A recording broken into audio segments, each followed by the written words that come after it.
Adesso riparla, sentiamo immediatamente la replica di Giovanardi che, ripeto, lo vedevo, serafico. No, ma perché, sorridevo perché è il solito compitino della collega, sempre uguale, qualunque argomento si parli è sempre uguale, sempre quello lì. Ma sempre come. Però ricordo che. A me piacerebbe parlare anche d'altro, delle cose che fa il governo, Giovanardi, mi piacerebbe moltissimo. Fate una cosa scusa, che se parliamo delle centinaia di cose che per esempio sulla famiglia, sulla droga, sul servizio civile, sì, c'è, per fortuna c'è.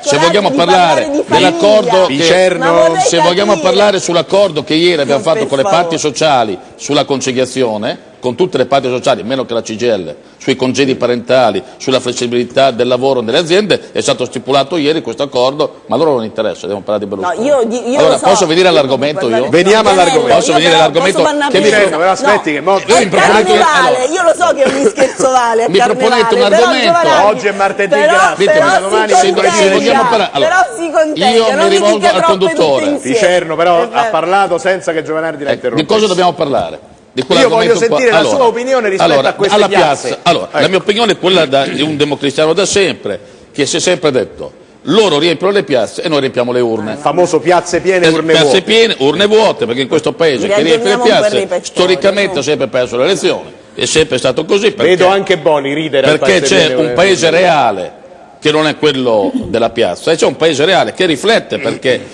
io vedo il capo della CGIL che è una donna, che dialoga col capo degli industriali che è una donna, il capo dei giovani industriali è una donna, la precedente dei giovani industriali dell'Emilia Romagna è una donna, la maggioranza dei magistrati nei concorsi vincono le donne, dei notai vincono le donne, nell'accesso all'università vincono le donne. Saranno un po' più bravi. Certo, ma sto dicendo che siamo siamo davanti a un'evoluzione tale per cui se vai in prefettura, donne prefetto, se vai nei commissari, gli ultimi concorsi per commissario di polizia, la maggioranza delle vincitrici sono state donne, quindi c'è un'evoluzione attraverso la quale ragazzi, dai, su, se la volete mettere in vacca, la mettiamo in vacca. Un'evoluzione culturale. Un'evoluzione culturale tale per cui professioni che fino a 30 anni fa erano esclusivamente maschili, oggi sono giustamente, perché sono più brave, più capaci, più preparate, forse più orgogliose, conquistate dalle donne, ma non solo nella scuola, dove l'80% dei docenti donne, fino al liceo, 80% donne, ma non che i maschi non ci vogliono andare, perché abbiamo 14.000 precari maschi, però la maggioranza è donne, ma anche nelle professioni più delicate e più prestigiose. Allora, siamo di fronte a un'evoluzione positiva attraverso la quale le donne stanno conquistando posti di grande responsabilità, perché il magistrato è un posto di responsabilità, il notaio è un posto di responsabilità, fare il prefetto, siamo ai vertici delle carriere amministrative. Poi ho visto anche ieri su 24 ore nelle società, quelle non quotate in borsa, che già il 22%. Adesso sapete che abbiamo parlato, c'è il disegno di legge per la quota del 30%, ma già il 22% degli amministratori delegati delle società italiane è donna,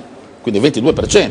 Certo che è ancora poco rispetto agli obiettivi, però pensa che fatica, cioè per arrivare a tutto questo senza avere infrastrutture, senza avere asili nido, senza avere niente di tutto questo, eppure c'è un capo della CGIL che è donna, c'è la Marcegaglia che è donna, c'è anche Ilda Bocassini che è donna. Ci sono, però abbiamo fatto più fatica. Cosa dovrei? Io, se volete dire la verità, sono più preoccupato dei ragazzi che pensano ancora di vivere in una situazione di privilegio, che delle ragazze che proprio per il loro orgoglio, la loro capacità di applicazione, oggi le vedo quando vado a premiare nelle scuole più motivate e più inseribili nel mondo del lavoro di quanto lo siano i maschietti.